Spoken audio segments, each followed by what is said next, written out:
Selamat pagi pendengar di seluruh Indonesia. Dalam acara Through the Bible, Kisah Para Rasul pasal yang ke-20. Sebelum membaca dan membahasnya, mari kita berdoa terlebih dahulu.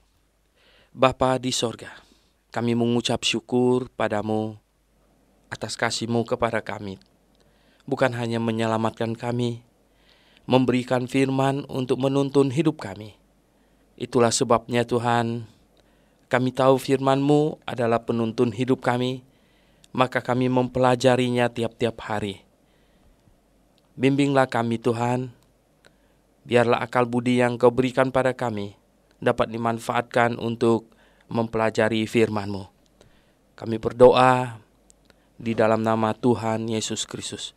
Amin. Oke pendengar sekalian, sekarang Lilin akan membacakan dari ayat 1 sampai 27, silakan. 5 hari kemudian datanglah Imam Besar Ananias bersama-sama dengan beberapa orang tua-tua dan seorang pengacara bernama Tertulus. Mereka menghadap wali negeri dan menyampaikan dakwaan mereka terhadap Paulus. Paulus dipanggil menghadap dan Tertulus mulai mendakwa dia, katanya, "Felix yang mulia, oleh usahamu kami terus-menerus menikmati kesejahteraan, dan oleh kebijaksanaanmu banyak sekali perbaikan yang telah terlaksana untuk bangsa ini. Semuanya itu senantiasa dan di mana-mana kami sambut dengan sangat berterima kasih. Akan tetapi, supaya jangan terlalu banyak menghabiskan waktumu, aku minta supaya engkau mendengarkan kami sebentar dengan kemurahan hatimu yang terkenal itu. Telah nyata kepada kami bahwa orang ini adalah penyakit sampar, seorang yang menimbulkan kekacauan di antara semua orang Yahudi di seluruh dunia yang beradab, dan bahwa ia adalah seorang tokoh dari sekte orang Nasrani. Malahan ia mencoba melanggar kekudusan bait Allah. Oleh karena itu kami menangkap dia dan hendak menghakiminya menurut hukum Taurat kami. Tetapi kepala pasukan Lisias datang mencegahnya dan merebut dia dengan kekerasan dari tangan kami. Lalu menyuruh para pendakwa datang menghadap engkau. Jika engkau sendiri memeriksa dia, dapatlah engkau mengetahui segala sesuatu yang kami tuduhkan kepadanya." Dan juga orang-orang Yahudi menyokong dakwaan itu dengan mengatakan bahwa perkara itu sungguh demikian. Lalu wali negeri itu memberi isyarat kepada Paulus bahwa ia boleh berbicara, maka berbicaralah Paulus. "Aku tahu bahwa sudah bertahun-tahun lamanya engkau menjadi hakim atas bangsa ini. Karena itu tanpa ragu-ragu aku membela perkaraku ini di hadapanmu.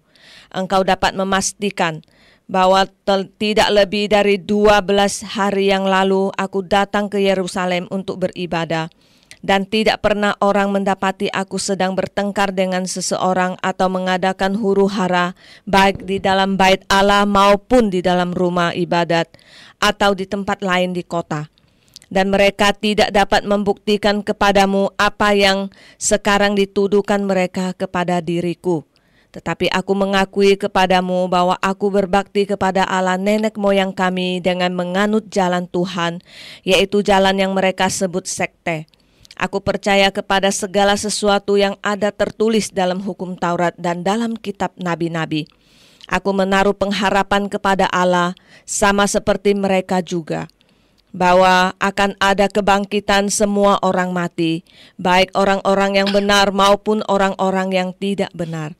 Sebab itu aku senantiasa berusaha untuk hidup dengan hati nurani yang murni di hadapan Allah dan manusia. Dan setelah beberapa tahun lamanya aku datang kembali ke Yerusalem untuk membawa pemberian bagi bangsaku dan untuk mempersembahkan persembahan-persembahan. Sementara aku melakukan semuanya itu, beberapa orang Yahudi dari Asia mendapati aku di dalam bait Allah. Sesudah aku selesai mentahirkan diriku tanpa orang banyak dan tanpa keributan. Merekalah yang sebenarnya harus menghadap engkau di sini dan mengajukan dakwaan mereka. jika mereka mempunyai sesuatu terhadap aku. Namun biarlah orang-orang yang hadir di sini sekarang menyatakan kejahatan apakah yang mereka dapati ketika aku dihadapkan di mahkamah agama. Atau mungkinkah karena satu-satunya perkataan aku serukan ketika aku berdiri di tengah-tengah mereka, yakni karena hal kebangkitan orang-orang mati, aku hari ini dihadapkan kepada kamu. Tetapi Felix yang tahu benar-benar akan jalan Tuhan menangguhkan perkara mereka, katanya, setibanya kepala pasukan Lisias di sini, aku akan mengambil keputusan dalam perkaramu. Lalu ia menyuruh perwira itu tetap menahan Paulus, tetapi dengan tahanan ringan, dan tidak boleh mencegah sahabat-sahabatnya melayani dia. Dan setelah beberapa hari, datanglah Felix bersama-sama dengan istrinya Drusilla, seorang Yahudi. Ia menyuruh memanggil Paulus, lalu mendengar daripadanya tentang kepercayaan kepada Yesus Kristus. Tetapi ketika Paulus berbicara tentang kebenaran, penguasaan diri, dan penghakiman yang akan datang, Felix menjadi takut dan berkata, cukuplah dahulu dan pergilah sekarang. Apabila ada kesempatan baik, aku akan menyuruh memanggil engkau. Sementara itu ia berharap bahwa Paulus akan memberikan uang kepadanya. Karena itu ia sering memanggilnya untuk bercakap-cakap dengan dia. Tetapi sesudah genap 2 tahun, Felix diganti oleh Porcius Festus. Dan untuk mengambil hati orang Yahudi, ia membiarkan Paulus tetap dalam penjara. Ya, lihatlah di sini urut-urutan ceritanya adalah Paulus pergi ke Yerusalem, kemudian dia masuk ke Bait Allah di sana, dan sejumlah orang Yahudi yang berasal dari daerah Asia, dari Yunani, melihat dia. Karena di sana memang mereka sudah keki sekali kepada dia, dan mereka berusaha untuk mendatangkan masalah bagi dia. Oleh sebab itu, ini kesempatan bagi mereka untuk menghasut massa, sehingga Paulus bisa ditangkap atau Paulus bisa dianiaya. Sebenarnya maunya mereka adalah tanpa melalui pengadilan, tetapi melalui kekuatan massa, Paulus bisa dibunuh. Jadi pendengar yang kami kasih dalam Yesus Kristus, ini adalah kekuatan massa. Tetapi sebelum mereka sempat membunuh Paulus, datang komandan pasukan yang bernama Claudius Lysias. Paulus dicomot dari keributan massa itu, kemudian diamankan di markas. Nah, ketika diamankan di markas, jadi orang-orang Yahudi merasa bahwa tidak bisa membunuhnya lagi karena dia ada di tangan militer waktu itu. Kemudian mereka sekitar lebih dari 40 orang bersumpah akan membunuhnya pada saat kepala pasukan menghadapkannya ke mahkamah agama. Oleh sebab itu mereka telah membuat komplotan bahwa Paulus akan dihadapkan ke mahkamah agama.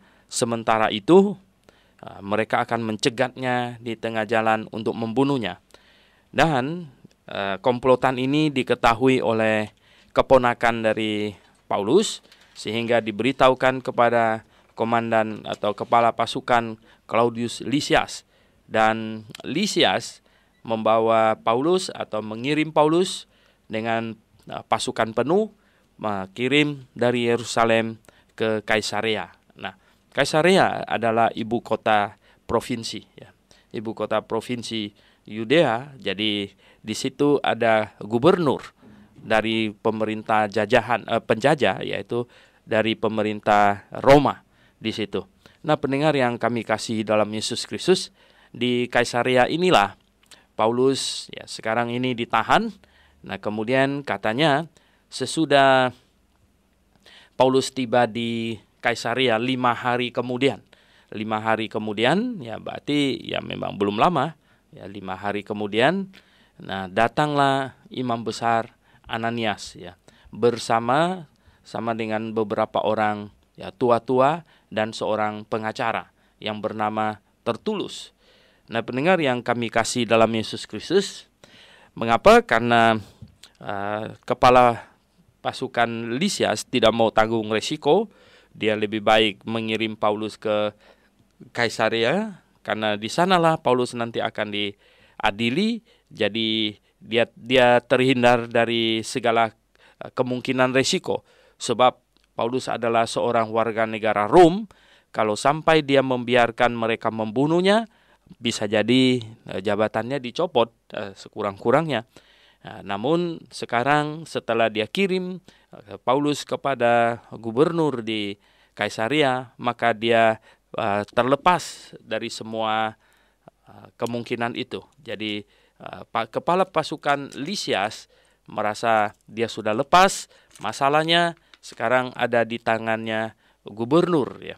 Nah, dia suruh orang-orang Yahudi yang mau menuntut Paulus, kalau kalian ada masalah, ada sesuatu tuduhan kepadanya, nah sampaikanlah kepada gubernur di sana, di Kaisarea. Oleh sebab itu, setelah 5 hari, maka datanglah imam besar, ya, bersama dengan beberapa tua-tua dan seorang pengacara. Nah, rupanya pada zaman itu sudah ada pengacara. Ya, pengacara adalah profesi yang lumayan tua rupanya, ya, dan terlihat pada waktu zaman pemerintahan Romawi itu, ya, walaupun penegakan hukumnya tidak sesempurna sekarang, namun mereka sudah ada sudah ada pengadilan yang mengadili dengan baik, dan ada pengacara. Kedua belah pihak disuruh untuk memaparkan masalahnya, tuduhannya, dan pembelaannya. Dan kita lihat di sini katanya mereka menghadap wali negeri itu gubernur, ya, dan menyampaikan dakwaan mereka terhadap Paulus. Jadi mereka mulai mendakwa Paulus di situ melalui seorang pengacara. Nah, pengacara ini kan terkenal jago ngomong pasti, ya. Kalau nggak pintar ngomong, ya jangan jadi pengacara, ya. Jadi ini pengacara ini jago ngomong pasti, ya. Dan katanya menyampaikan dakwaan terhadap Paulus. Nah, kemudian Paulus dipanggil menghadap dan Tertulus mulai mendakwa dia. Katanya ini Tertulus, ya. Ini kalau bahasa Indonesia ini tertulus, ini ya, hebat sekali mestinya, ya, tulus sekali, ya. Tetapi ini bahasa Yunani, jadi tidak ada hubungannya dengan masalah tulus sebenarnya di sini. Nah, kita lihat, ya, karena dia mulai membuka perkataan yang sangat indah. Nah, di sini, ya, Felix yang mulia, ya, dia panggil, dan mulai ada kata-kata jilat di situ, ya. Oleh usahamu, katanya, kami terus-menerus menikmati kesejahteraan, dan oleh kebijaksanaanmu, ya, banyak sekali perbaikan yang telah terlaksana untuk bangsa kami. Nah, ini pembukaannya untuk menyenangkan hati gubernur dulu, ya. Ini gubernur, ini Felix ini, ya. Jadi begitulah, ya. Dia membuka dengan kata-kata yang manis supaya Felix jadi senang. Nah, sementara itu katanya semuanya itu senantiasa dan di mana-mana kami sambut dengan sangat berterima kasih, ya. Sambut dengan sangat berterima kasih katanya akan semua yang dikerjakan, diusahakan oleh Felix ini sebagai gubernur untuk kemakmuran daerah di situ, katanya. Nah, akan tetapi supaya jangan terlalu banyak menghabiskan waktumu, katanya, aku, ya, minta supaya engkau mendengarkan kami sebentar, ya, dengan kemurahan hatimu yang terkenal itu, ya. Jadi sambil mau memaparkan masalah, ya, sedikit menyanjung lagi gitu. Tetapi katanya, ya, kemudian diteruskan, telah nyata kepada kami bahwa orang ini adalah penyakit sampar. Waduh. Ini Rasul Paulus disebut penyakit sampar, ya, nih. Ini kalau sekarang ini kalibernya itu flu burung gitu, ya. Jadi penyakit sampar katanya yang telah, ya, menyebabkan, ya, masalah gitulah, ya, penyakit sampar katanya ini. Lihat, ya, penyakit sampar seorang yang menimbulkan kekacauan di antara semua orang Yahudi di seluruh dunia yang beradab, ya. Dan bahwa ia adalah seorang tokoh dari sekte orang Nasrani. Nah, orang Nasrani itu Yesus yang dia maksudkan pasti, yaitu Yesus yang disebut orang Nasrani, ya. Nah, mengenai orang Nasrani ini, ya, Nazarene, ya, Ini telah menimbulkan kesalahpahaman di mana dilukiskan Yesus itu rambut gondrong adalah karena antara orang Nazaret dengan seorang yang bernasar dalam bahasa Inggris itu sama. Sehingga dikira Yesus ini ditafsirkan Tuhan Yesus seorang yang bernasar sehingga tidak potong rambutnya. Padahal tidak demikian ya.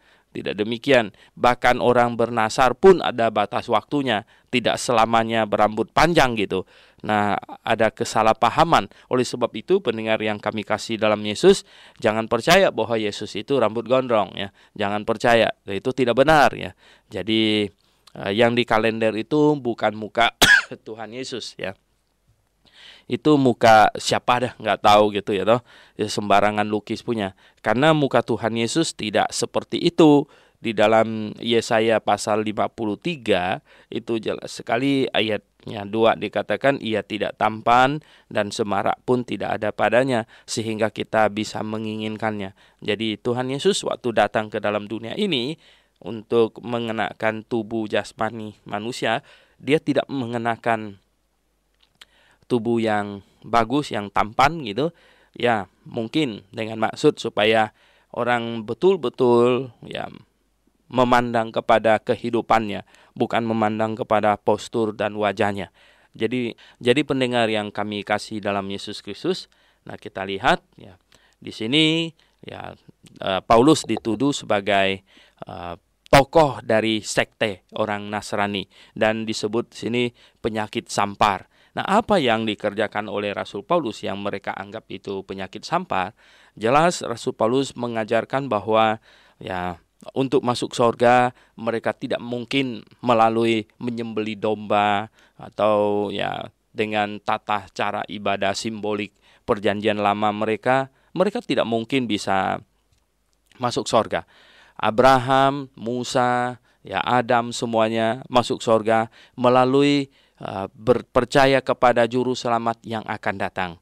Nah, hari ini kita bisa masuk surga melalui percaya kepada juru selamat yang sudah datang. Jadi beda kita dengan Adam adalah Adam bertobat dan percaya kepada juru selamat yang akan datang, yang Tuhan janjikan kepadanya. Dan hari ini kita bisa diselamatkan melalui bertobat dan percaya kepada juru selamat yang sudah datang. Jadi beda kita dengan Adam adalah Adam percaya yang akan datang, kita percaya yang sudah datang. Oleh sebab itu, ya tepatlah sesuai dengan apa yang dinyatakan Tuhan Yesus dalam Injil Yohanes pasal 14 ayat 6 bahwa akulah jalan dan kebenaran dan hidup. Tidak ada seorang pun sampai kepada Bapa kalau tidak melalui aku. Jadi tidak ada satu manusia pun akan sampai ke sorga. Tidak ada satu manusia pun bisa masuk sorga tanpa melalui bertobat dan percaya kepada Yesus. Dan hanya bertobat dan percaya kepada Tuhan Yesus. Tidak boleh ditambah-tambah. Tidak boleh ditambah dengan baptisan. Ya, tidak boleh ditambah dengan perbuatan baik. Tidak boleh ditambahkan dengan kerajinan dan lain sebagainya. Orang Kristen itu perlu dibaptis? Ya perlu, sangat perlu dibaptis. Karena setelah kita bertobat dan percaya, kita perlu menyatakan iman kita dan bergabung ke dalam jemaat, maka itulah kita perlu dibaptis. Tapi dibaptis bukan untuk masuk surga. Justru karena sudah pasti masuk surga, maka kita dibaptis gitu. Jadi apakah orang Kristen perlu berbuat baik? Oh perlu ya. Itu menunjukkan siapa Tuhan kita. Tuhan kita Tuhan yang baik dan kita berbuat baik. Tetapi bukan masuk surga melalui perbuatan baik. Nah, ini perlu difahami dengan amat sangat. Jadi karena saya pasti masuk surga, maka saya berbuat baik. Jadi saya berbuat baik karena saya mengasihi Tuhan. Karena saya pasti masuk surga. Bukan supaya saya masuk surga. Itu dua hal yang berbeda. Jadi saya akan masuk surga ya, dan saya berbuat baik karena saya sudah pasti masuk surga. Nah, orang Kristen perlu rajin beribadah, itu berjemaat segala macam. Oh iya, tapi bukan untuk masuk surga. Karena saya adalah orang yang sudah pasti masuk surga, maka saya ya rajin beribadah, ya rajin berjemaat. Itu bukan supaya saya masuk surga. Jadi pendengar yang kami kasihi dalam Yesus Kristus, ini harus difahami dengan amat sangat karena ini Inilah menentukan apakah Injil yang sampai kepada Anda itu murni atau tidak. Apakah Injil yang selama ini Anda percaya itu Injil yang menyelamatkan atau tidak. Nah, Injil yang benar ya mengajarkan bahwa semua manusia sudah berdosa dan sudah kehilangan kemuliaan Allah. Jadi manusia berdosa maka tidak mungkin bisa masuk sorga. Mengapa? Karena sorga tempat yang maha kudus. Jadi dosa harus diselesaikan. Nah, bagaimanakah cara dosa diselesaikan? Segala macam agama yang lain menawarkan usaha dari manusia. Tetapi Alkitab bilang no. Ya, Alkitab bilang dosa diselesaikan melalui penghukuman. Jadi Alkitab dengan tegas mengatakan dosa selesai oleh penghukuman. Itulah sebabnya sejak manusia jatuh ke dalam dosa, Allah segera menjanjikan juru selamat. Allah segera menjanjikan juru selamat. Ya. Dan juru selamat itu kemudian datang. Ya, sebelum dia datang, Allah suruh manusia melakukan upacara simboliknya, yaitu domba ditaruh di atas mezbah disembelih. Dan Yesus datang, dia adalah anak domba Allah yang disalibkan di atas kayu salib. Itu sama dengan domba disembelih di atas mezbah. Dan barang siapa di perjanjian lama yang percaya kepada janji Allah untuk kirim juru selamat, itu sama artinya dengan percaya kepada juru selamat yang akan datang, maka dia akan dihitung semua dosanya selesai ditanggung sang juru selamat. Dan kita hari ini hidup sesudah penyaliban Yesus Kristus. Kita bertobat dan percaya kepada juru selamat yang sudah menanggung semua dosa kita. Jadi Adam, Abraham, Musa, mereka percaya kepada juru selamat yang akan menanggung semua dosa mereka. Nah, kita percaya kepada juru selamat yang sudah menanggung semua dosa kita. Jadi setelah Tuhan Yesus datang atau setelah Yohanes menunjuk kepada Tuhan Yesus, maka ibadah simbolik perjanjian lama selesai tugasnya. Karena ibadah simbolik perjanjian lama bertugas untuk mengingatkan manusia di muka bumi ini akan janji Allah untuk kirim juru selamat. Jadi ya ketika sang juru selamat tiba, maka selesailah tugas ibadah simbolik perjanjian lama. Anda bisa bayangkan kalau Rasul Paulus mengajar demikian kepada semua orang Yahudi yang dia temuin di kota manapun juga. Maka ya pasti, sebagaimana kebenaran dikemukakan, ada orang yang bisa terima, ada orang yang tidak. Nah, sebenarnya ini adalah hal wajar, ya toh. Jadi tidak usah jadi masalah. Tetapi kembali kalau orang-orang yang sudah terbiasa dengan kehidupan anarkis dan orang yang mau monopoli menang sendiri gitu, itu selalu menganggap hal demikian ini sesuatu yang merugikan mereka. Sehingga Rasul Paulus dituduh sebagai penyakit sampar katanya. Penyakit sampar yang telah membuat kekacauan katanya. Membuat kekacauan. Padahal tidak usah kacau. Ketika sesuatu pengajaran disampaikan, tenang-tenang saja merenungkannya. Kenapa perlu kacau ya toh? Tenang-tenang saja. Ya kalau benar diikutin ya. Kalau tidak benar ya nggak usah ikut gitu. Ya cuma begitu kan. Ya, enteng saja. Oke, pendengar yang kami kasih dalam Yesus Kristus. Kembali lagi kita ke dalam pembahasan kita. Kisah Para Rasul pasal yang ke-24. Kita lihat tadi Tertulus, pengacaranya para imam dari Yerusalem, telah menuduh Rasul Paulus sebagai penyakit sampar yang telah mengacaukan orang-orang Yahudi katanya di mana-mana, dan dia pengikut ya sekte orang Nasrani. Waktu itu mereka menganggap ya, kekristenan sebagai sekte yang dipimpin oleh orang Nasrani, yaitu Yesus Kristus gitu. Jadi mereka tidak rela menyambut Yesus sebagai juru selamat mereka. Mereka tetap pada ibadah perjanjian lama mereka. Mereka tetap melaksanakan semua ketentuan di bait Allah. Mereka tidak mau menyambut Yesus sebagai Mesias yang dijanjikan, yang sebenarnya ditunjuk atau yang sebenarnya disimbolkan oleh seluruh rangkaian ibadah perjanjian lama mereka. Mereka tidak mau terima. Jadi pendengar yang kami kasih dalam Yesus Kristus, sesungguhnya ini adalah hal yang sangat-sangat menyedihkan, ya, di mana Allah janji mau kirim juru selamat untuk menyelamatkan dosa manusia, dan bangsa Yahudi disuruh menjaga ibadah simbolik yang menggambarkannya. Namun bangsa Yahudi yang menjaganya itu sampai sang juru selamatnya tiba, dan mereka menolaknya, dan mereka tetap mau melaksanakan ibadah simbolik itu terus-menerus. Jadi sampai hari ini mereka tidak mau terima Yesus sebagai juru selamat. Mereka tetap mengharapkan seorang juru selamat. Mereka tetap mengharapkan Mesias. Sampai sekarang mereka tetap mengharapkan Mesias. Padahal nubuatan tentang Mesias dalam perjanjian lama mereka yang mereka pegang sekarang ini tidak mungkin lagi digenapi. Misalnya sekarang, bagaimanakah cara mereka menggenapi tulisan di Zakaria 9 ayat 9 bahwa Sang Mesias akan memasuki kota Yerusalem dengan menunggang keledai, sementara sekarang di sana jalannya mobil gitu. Ya bukan keledai lagi gitu.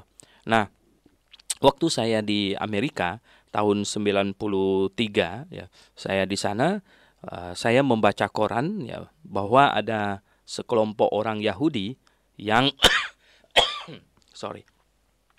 yang menantikan kedatangan Mesias. Mereka menganggap ada seorang rabi di kota New York itu saking terkenalnya mereka mau mendaulat dia untuk menjadi Mesias. Tetapi timbul perbantahan karena sebagian orang berkata bahwa bagaimana caranya rabi ini memasuki kota Yerusalem kalau kita bawa dia pulang ke sana. Sementara di kitab Zakaria ditulis Mesias memasuki Yerusalem menunggang keledai muda. Nah, ada kelompok yang membelanya berkata bahwa yang dimaksud oleh Nabi Zakaria dengan keledai muda itu adalah Boeing 747 katanya. Jadi pendengar yang kami kasih dalam Yesus Kristus, lihat ya betapa kacaunya mereka. Dan bagaimanakah di ini dia menggenapi Mesias, bisa menggenapi semua itu, sementara sekarang orang Yahudi bahkan mereka tidak tahu mereka itu suku apa segala macam, sedangkan Mesias itu dari suku Yehuda ya. Jadi pendengar yang kami kasih dalam Yesus, nah orang Yahudi tidak mau terima Yesus sebagai juru selamat, sebagai Mesias mereka. Sampai kapan? Sampai nanti ya, ketika mereka sudah dalam keadaan kepepet ya. Tetapi sebelumnya akan terjadi hari pengangkatan terlebih dahulu. Nah setelah terjadi pengangkatan, rapture, kemudian akan terjadi masa tribulation, yaitu masa yang sangat susah, dan semua bangsa di muka bumi akan membenci orang Yahudi. Semua bangsa di muka bumi akan memerangi orang Yahudi, dan pada saat mereka sedang dalam keadaan terdesak itulah mereka akan bertobat dan berseru kepada Yesus karena dia adalah Mesias mereka sesungguhnya. Jadi pendengar yang saya kasih dalam Yesus, kelihatannya saat itu sudah hampir terjadi, di mana hari ini kalau kita baca koran, kita nonton televisi, ya antisemit, yaitu sebuah perasaan atau ini gejolak membenci orang Yahudi sekarang mulai bergejolak ya. Sekarang mulai mulai marak ya, di mana ini bukan karena apa-apa, ini untuk menggenapi apa yang tertulis di dalam Alkitab. Jadi pendengar yang kami kasih dalam Yesus Kristus, nah kemudian ya ini pengacaranya para imam ini masih melanjutkan katanya, malahan ia mencoba melanggar kekudusan bait Allah. Melanggar kekudusan bait Allah katanya, artinya membawa orang yang non-Yahudi masuk, maksud mereka itu. Padahal Paulus tidak melakukan itu. Oleh karena itu kami menangkap dia dan hendak menghakiminya menurut hukum Taurat kami katanya. Jadi harus kalau dihakimi menurut hukum Taurat katanya. Tetapi kepala pasukan Lisias datang mencegahnya dan merebut dia dengan kekerasan dari tangan kami. Nah, kepala pasukan Lisias di sini yang dituduh melakukan kekerasan, malah sebenarnya merekalah yang mau melakukan kekerasan. Kepala pasukan Lisias mencegah, tetapi di sini diputar balik sedikit ya, bahwa kepala pasukan melakukan kekerasan, merampasnya dari tangan kami dengan kekerasan, lalu menyuruh para pendakwa datang menghadap engkau katanya di sini. Nah, jikalau engkau sendiri memeriksa dia, dapatlah engkau mengetahui segala sesuatu yang ya kami tuduhkan kepadanya. Nah, berhenti di sini. Ini pengacaranya imam besar, dia berkata ya cukup manis ya, tetapi tidak mengutarakan fakta apa-apa gitu ya. Dan juga orang-orang Yahudi menyokong dakwaan itu dengan mengatakan bahwa perkara itu sungguh demikian ya. Menyokong, mungkin mangguk-mangguk kepalanya dan berkata, ya betul lah begitu ya. Nah, lalu wali negeri itu memberi isyarat kepada Paulus ya, mungkin dengan tangannya, bahwa ia boleh berbicara. Maka berkatalah Paulus, ya, aku tahu bahwa sudah bertahun-tahun lamanya engkau menjadi hakim atas bangsa ini. Ya, oke, ini bukan menjilat, ini fakta. Ya, sudah bertahun-tahun engkau menjadi hakim, ya, untuk bangsa ini. Karena itu tanpa ragu-ragu aku membela perkaraku di hadapanmu. Ya, oke, karena engkau sudah biasa menghakimi, karena engkau sudah hakim yang bertahun-tahun, ya, maka sekarang saya tidak segan-segan mengutarakan perkaraku, ya, membela perkaraku di hadapanmu. Ya, engkau dapat memastikan, katanya, bahwa tidak lebih dari 12 hari yang lalu aku datang ke Yerusalem untuk beribadah. Jadi ini masih sangat hangat maksud Rasul Paulus, ini tidak lebih dari 12 hari. Ya. Jadi masih sangat ini ya, perkara yang sangat baru gitu. Jadi kejadian yang belum terlalu lama berlalu. Nah, katanya, dan tidak pernah orang mendapati aku sedang bertengkar dengan seorang atau mengadakan huru-hara. Ya, tidak ada masalah. Itu lakukan dengan tenang, dengan tanpa anarkis, dengan tanpa violent, ya, dengan tenang, ya, di hadapan Allah, di bait Allah, maupun di dalam rumah ibadat, ya, atau di tempat lain di kota, ya, di mana saja saya pergi, saya tidak pernah bikin ribut, saya hanya berbicara. Nah, orang yang mau dengar silakan dengar, yang tidak mau dengar ya sudahlah, ya toh. Memang, ya, pemberita Injil kita tidak mungkin mengadakan huru-hara. Kita mau orang mendengarkan kita dengan baik. Nah, bagaimana mungkin kita bikin ribut? Kalau ribut kan orang tidak mendengar dengan baik, ya. Dan mereka tidak dapat membuktikan kepadamu apa yang sekarang dituduhkan mereka kepada diriku, ya. Tetapi aku, ya, mengakui kepadamu bahwa aku berbakti kepada Allah nenek moyang kami dengan menganut jalan Tuhan. Nah, kembali di sini istilah jalan Tuhan yang dipakai belum ada sebutan Kristen, ya. Walaupun pernah disebut Kristen di Antioquia, tapi Rasul Paulus lebih suka memakai istilah jalan Tuhan, ya. Memang kita ada di jalan Tuhan, ya. Dan jalan Tuhan itu dari Abraham, Allah menjanjikan keselamatan, juru selamat, kemudian terus ya, sampai sekarang. Tetapi, ya, orang Yahudi tidak mau terima jalan Tuhan ini. Akhirnya mereka pakai jalan mereka sendiri gitu. Jadi jalan mereka sendiri sekarang ini. Nah, Paulus bilang ini jalan Tuhan, katanya, yang aku tempuh ini, ya. Jalan yang mereka sebut sekte, ya, mereka menyebutnya sekte, tapi sebenarnya ini jalan Tuhan gitu. Aku percaya kepada segala sesuatu yang ada tertulis dalam hukum Taurat, ya, dan kitab para nabi-nabi. Kita percaya sekarang, kita percaya semua yang tertulis. Hukum Taurat itu menubuatkan tentang Tuhan Yesus. Ada orang yang bertanya kepada saya, mengapa kita hari ini tidak kebaktian pada hari Sabtu, Sabat? Mengapa kita tidak memelihara hari Sabat? Ya, toh? Nah, mengapa? Nah, pendengar yang kami kasih dalam Yesus Kristus, tolong difahami perbedaan dua kata ini. Membatalkan hukum Taurat dengan menggenapi hukum Taurat. Ini dua kata yang berbeda. Ya, tidak, Tuhan Yesus tidak membatalkan hukum Taurat, satu iota pun tidak boleh. Ya. Tidak ada yang batal dari hukum Taurat, satu iota pun. Satu iota itu, satu yod itu bahasa Ibrani itu satu huruf di antara abjad Yahudi yang paling kecil itu adalah huruf yod gitu, ya.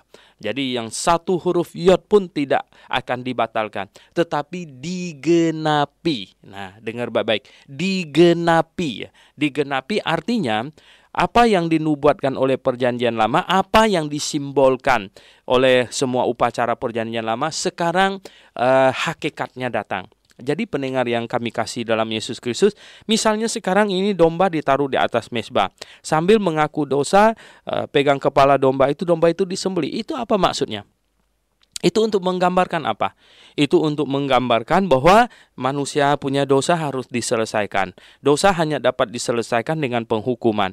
Dan penghukuman apa? Hukuman mati. Jadi sebelum Sang Juru Selamat datang dihukum mati, maka domba ini disembelih adalah sebuah simbol penghukuman mati dijatuhkan atas Sang Juru Selamat. Disimbolkan melalui domba yang disembelih. Jadi ketika Sang Juru Selamat datang dan disalibkan di atas kayu salib, dan sekarang masihkah kita perlu untuk menyembelih domba lagi?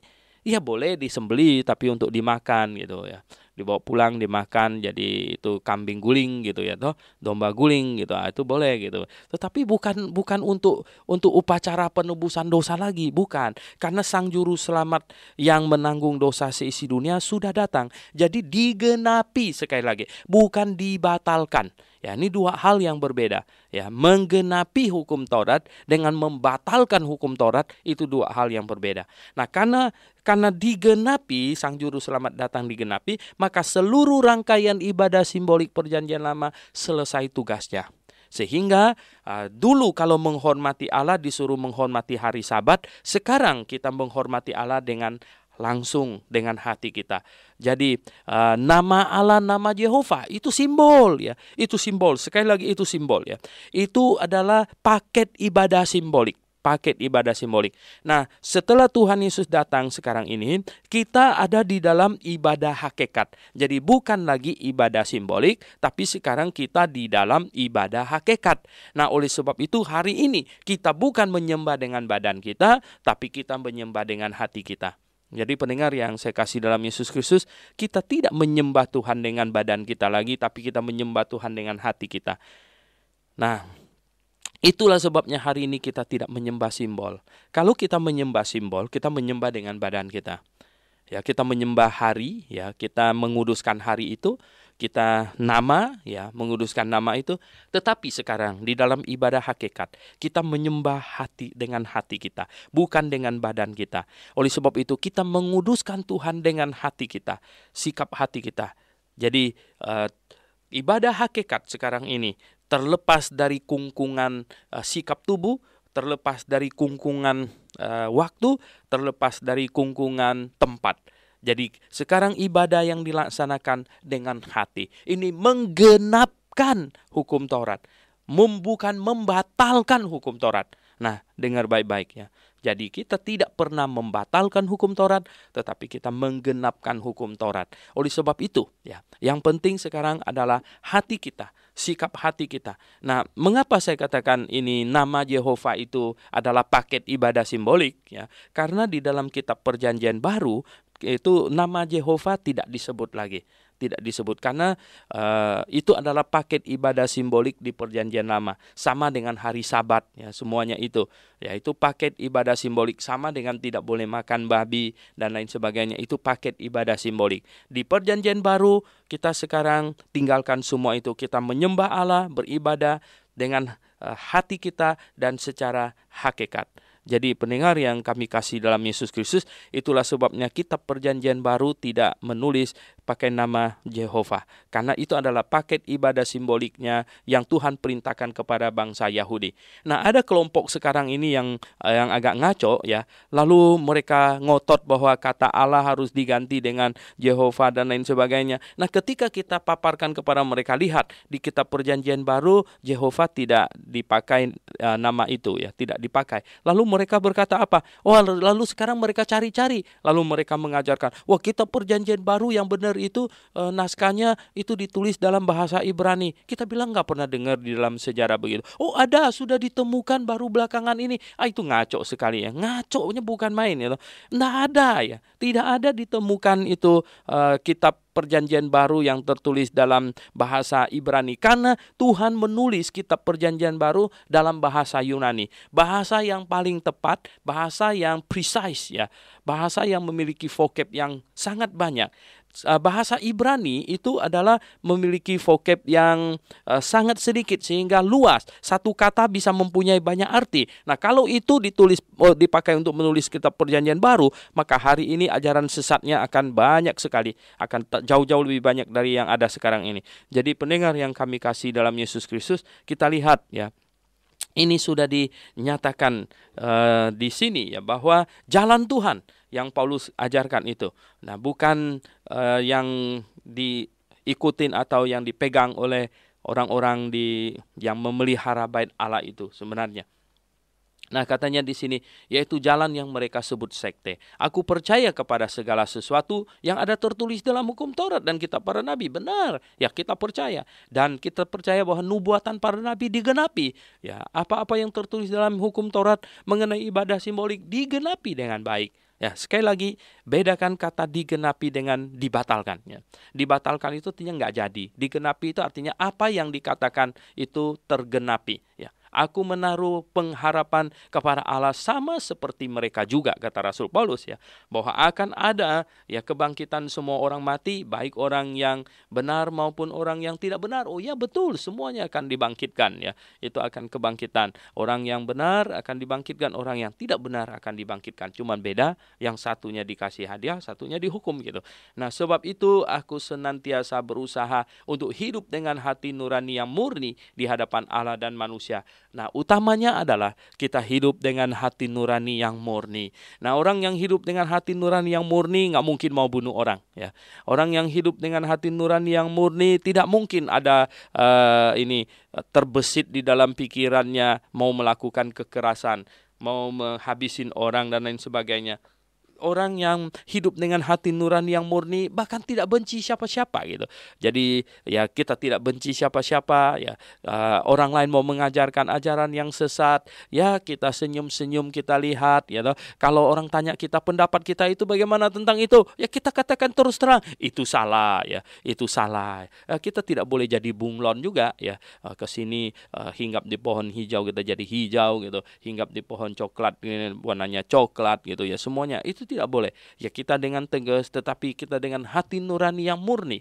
Jadi tidak benci siapa-siapa gitu ya. Nah, kalau ada orang bertanya kepada pendapat kita, ya kita kemukakan pendapat kita dengan tidak ada rasa takut sedikit pun dan tidak dibuat-buat, ya apa adanya yang kita percaya. Nah, kalau Anda pertimbangkan yang saya percaya ini benar, mari ikut sama-sama. Kalau tidak, ya itu urusan kamu. Nah, pendengar yang saya kasih dalam Yesus, Paulus masih dan setelah beberapa lamanya aku datang kembali ke Yerusalem untuk membawa persembahan kepada bangsaku, katanya. Cara itu melakukan itu, ya beberapa orang Yahudi dari Asia mendapati aku di dalam bait Allah. Ya.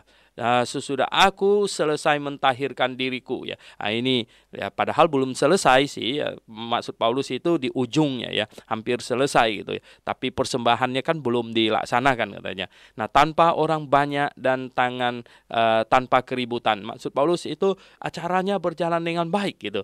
Nah, mereka lah yang sebenarnya harus menghadap engkau. Maksud Rasul Paulus ini, orang yang tangkap akulah yang harus menghadap di sini. Bukan ini wakil-wakilnya yang sebenarnya tidak ada di situ. Masakan orang yang tidak melihat yang jadi saksi gitu. Sedangkan orang yang melihat itu ya tidak datang gitu. Nah, menghadap engkau di sini dan mengajukan dakwaan mereka jika mereka mempunyai sesuatu terhadap aku. Jadi bukan orang-orang ini sebenarnya, mereka tidak tahu urusan itu karena waktu kejadian mereka tidak ada di tempat gitu. Nah, inilah lihat ya, satu dakwaan yang sangat lemah. Namun biarlah orang-orang yang hadir di sini sekarang menyatakan kejahatan apakah yang mereka dapati ketika aku dihadapkan di mahkamah agama ya. Kejahatan apa katanya? Atau mungkin karena satu-satunya perkataan yang aku serukan ketika aku berdiri di tengah-tengah mereka. Nah, jadi Paulus bilang sangat mungkin malah yang menyebabkan saya sampai diseret ke sini itu adalah karena apa?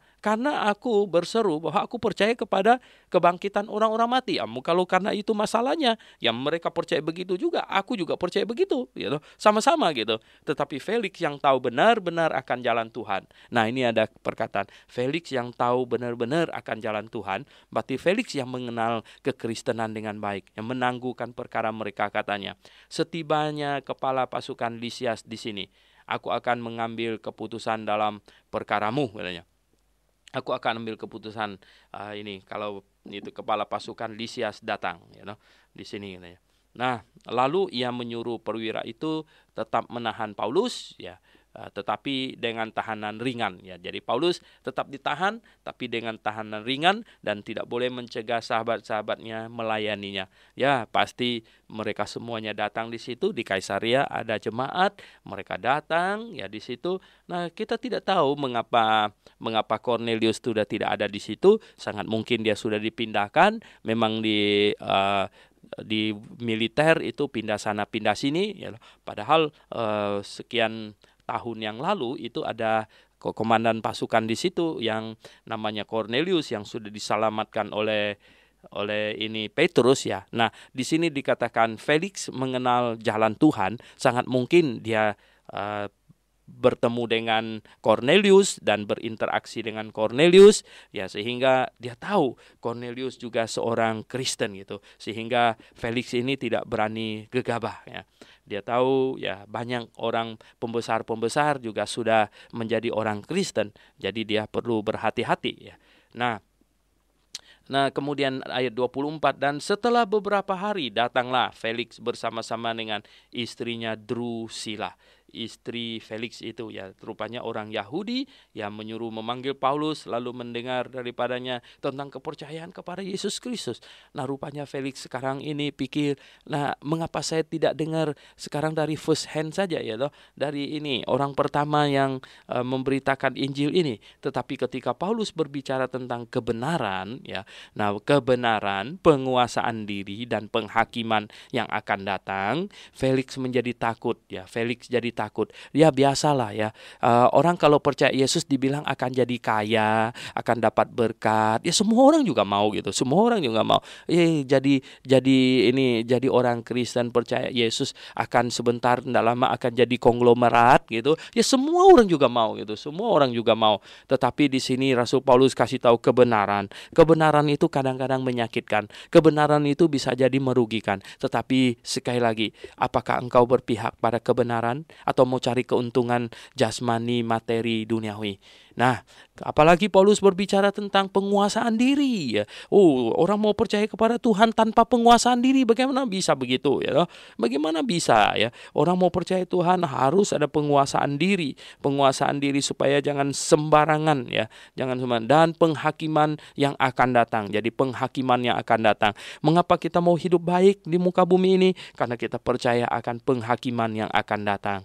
Nah, sebenarnya Paulus ya sedikit membuat Felix merasa bahwa engkau menghakimi aku, nanti engkau akan dihakimi. Ya pasti Felix, engkau tidak bisa lepas dari penghakiman yang akan datang. Katanya Felix menjadi takut.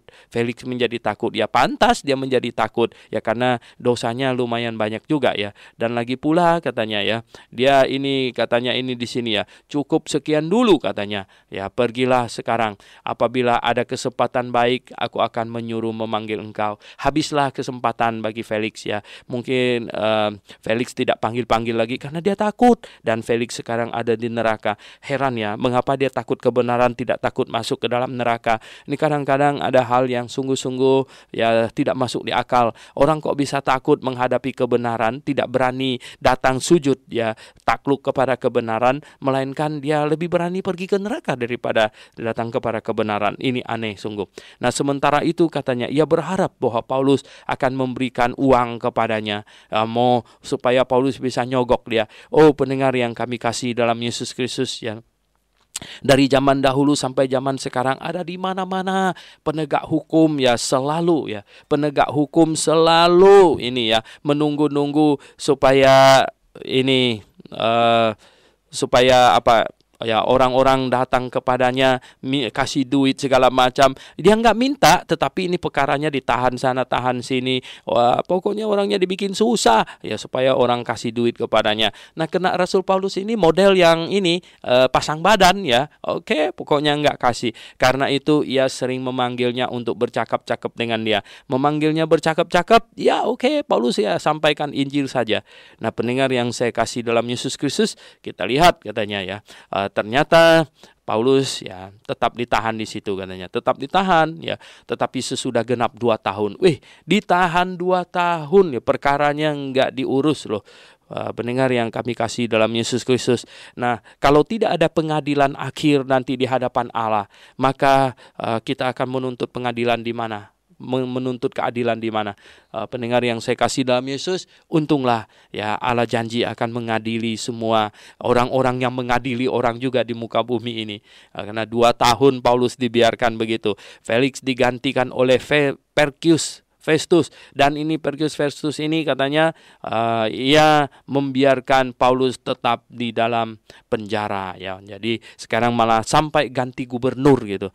Jadi pendengar yang saya kasih dalam Yesus Kristus, banyak orang hari ini dia menjabat ini menjabat itu, dia tidak tahu mau nanti hukumannya akan lebih berat ya. Hukuman mereka akan lebih berat karena apa? Karena Tuhan memberikan mereka satu tanggung jawab dan mereka melalaikan tanggung jawab itu, dan hukuman mereka akan lebih berat di neraka nanti.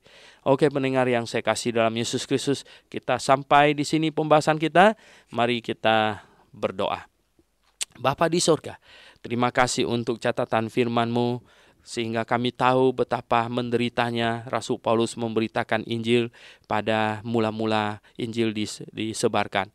Tuhan, tapi oleh karena kegigihannya, oleh karena kemantapan, dan oleh karena penderitaan yang dia alami, dan juga orang-orang pendahulu kami, sehingga Injil sampai kepada kami hari ini.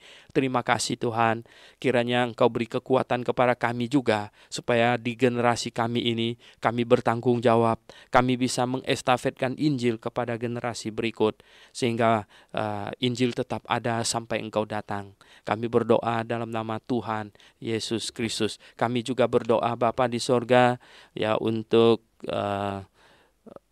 ini Bapak Niko, Tuhan tolong ya, katanya ini dia ada menghadapi kesusahan. Tuhan kiranya tolong banyak orang hari ini Tuhan yang mengalami kesulitan karena banjir, ada yang tanggulnya jebol dan lain sebagainya, ada rumah orang yang kebanjiran. Bapa di sorga, mohon Bapa hiburkan mereka, kuatkan mereka semuanya.